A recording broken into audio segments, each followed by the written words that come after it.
കാലവർഷം പടിവാതിലിലെത്തിയിട്ടും അപകടഭീഷണി ഉയർത്തുന്ന മരങ്ങൾ മുറിച്ചുമാറ്റുവാൻ നടപടിയില്ല. കൊച്ചി ധനുഷ്കോടി ദേശീയപാതയിൽ ബോഡിമെട്ട് മുതൽ ആനയിറങ്കൽ വരെ 30-ലധികം മരങ്ങളാണ് അപകടഭീഷണി ഉയർത്തുന്നത്. പകുതിയിലധികവും ഉണങ്ങി ദ്രവിച്ച മരങ്ങളാണ്. ശക്തമായ കാറ്റിൽ മരങ്ങൾ കടപുഴകി വീണ് ദേശീയപാതയിൽ അപകടങ്ങൾ സംഭവിക്കുന്നത് നിത്യസംഭവമാണ്. കാലവർഷം പടിവാതിക്കൽ എത്തിയതോടെ കൊച്ചി ധനുഷ്കോടി ദേശീയപാതയിലൂടെ സഞ്ചാരം ഏറെ അപകടമേറിയതായി മാറി. ശക്തമായ കാറ്റിൽ ദേശീയപാതയിലേക്ക് മറിഞ്ഞു വീഴാൻ സാധ്യതയുള്ള നിരവധി മരങ്ങളാണ് പാതയോരങ്ങളിലുള്ളത്. ഇതിൽ പകുതിയും ഉണങ്ങി ദ്രവിച്ച വലിയ മരങ്ങളാണ്. ബോഡിമെട്ട് മുതൽ ആനയിറങ്കൽ വരെ ദേശീയപാതയോരത്തും സ്വകാര്യ വ്യക്തികളുടെ കൃഷിയിടങ്ങളിലുമായി 30-ലധികം മരങ്ങളാണ് യാത്രയ്ക്ക് ഭീഷണി ഉയർത്തുന്നത്. അവർ ഫോട്ടോ എടുക്കാൻ വേണ്ടി വാഹനങ്ങൾ നിർത്തുകയും ആളുകളൊക്കെ പുറത്തിറങ്ങുകയും ചെയ്യുന്ന സാഹചര്യങ്ങൾ ഒരുപാടുണ്ട്. താഴെ തമിഴ്നാട്ടിൽ നിന്നും കർണാടകയിൽ നിന്നൊക്കെ വരുന്ന ആളുകൾക്ക് ഇവിടുത്തെ കാലാവസ്ഥ, ഇവിടുത്തെ റോഡിനെക്കുറിച്ചോ ഗ്രാഹ്യമില്ലാതെയാണ് വരുന്നത്. അപ്പോൾ അവർ പലപ്പോഴും ഈ മരങ്ങളിലേക്ക് ചോട്ടിൽ കൊണ്ട് വണ്ടി നിർത്തുകയും അവിടെ ഇറങ്ങി ഫോട്ടോകൾ എടുക്കുകയും സമയം ചെലവഴിക്കുകയും ചെയ്യുന്ന സാഹചര്യങ്ങൾ നിരവധി തവണ നമുക്ക് കാണാൻ സാധിക്കുന്നതാണ്.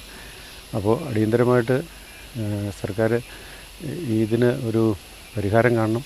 റോഡിലേക്ക് ചാഞ്ഞു നിൽക്കുന്ന അപകടഭീഷണി ഉയർന്ന മരങ്ങൾ മുറിച്ചു മാറ്റാനുള്ള നടപടികൾ. മുൻ വർഷങ്ങളിൽ മരം ഒടിഞ്ഞു വീണ അപകടങ്ങൾ റിപ്പോർട്ട് ചെയ്യുമ്പോഴും ബന്ധപ്പെട്ട വകുപ്പുകൾ യാതൊരുവിധ നടപടിയും സ്വീകരിക്കാൻ തയ്യാറായില്ല. ദിനംപ്രതി ആയിരക്കണക്കിന് വിനോദസഞ്ചാരികളും പ്രദേശവാസികളും ആശ്രയിക്കുന്ന കൊച്ചി ധനുഷ്കോടി ദേശീയപാതയിൽ പൂപ്പാറ മൂലത്തറ മുതൽ ആനയിറങ്കൽ വരെയുള്ള 2 കിലോമീറ്റർ ചുറ്റളവിലാണ് ഏറ്റവും കൂടുതൽ മരങ്ങൾ അപകട ഭീഷണി ഉയർത്തി നിൽക്കുന്നത്. ശക്തമായ കാറ്റിൽ ദേശീയപാതയിലേക്ക് മറിഞ്ഞു വീഴാവുന്ന സാഹചര്യമാണുള്ളത്. വലിയ അപകടങ്ങൾക്കും ദുരന്തങ്ങൾക്കും വഴിയൊരുക്കാവുന്ന വൻമരങ്ങൾ മുറിച്ചു മാറ്റുവാൻ അടിയന്തര നടപടി സ്വീകരിക്കണമെന്നാണ് ഓരോ മഴക്കാലത്തും പ്രദേശവാസികളുടെ ആവശ്യം. നിരവധി മരങ്ങൾ അപകട ഭീഷണിയായിരുന്നു. റോഡിലോട്ട് ചാഞ്ഞ് ഉണങ്ങിയും കമ്പൊടിഞ്ഞ് ചാടിയും ഒക്കെ ആയിട്ട് വാഹനങ്ങൾക്ക് കേടുപാടുകൾ വരുന്ന രീതിയിൽ നിൽക്കുന്നുണ്ട്. ഈ മരങ്ങൾ വെട്ടിമാറ്റാനുള്ള ഒരു നടപടി ഉണ്ടാവണമെന്നുള്ളതാണ് നമുക്ക് പറയാനുള്ളത്. മഴയ്ക്ക് മുമ്പ് ഇത് വെട്ടിമാറ്റിയാലാണ് ഇത് നടക്കുന്നത്. മഴ പെയ്ത് കഴിഞ്ഞ് മണ്ണ് ചോടലായി കഴിയുമ്പോൾ സംഗീതം പെട്ടെന്ന് റോഡിലോട്ട് വീഴും. അങ്ങനെ വരുമ്പോൾ വരുന്ന വാഹനങ്ങൾ നിരവധിയായ വാഹനങ്ങൾ പോയിക്കൊണ്ടിരിക്കുന്ന റോഡല്ല. അപ്പോൾ നമുക്ക് പെട്ടെന്ന് അപകടങ്ങൾ കൂടാനുള്ള കാരണമാകും.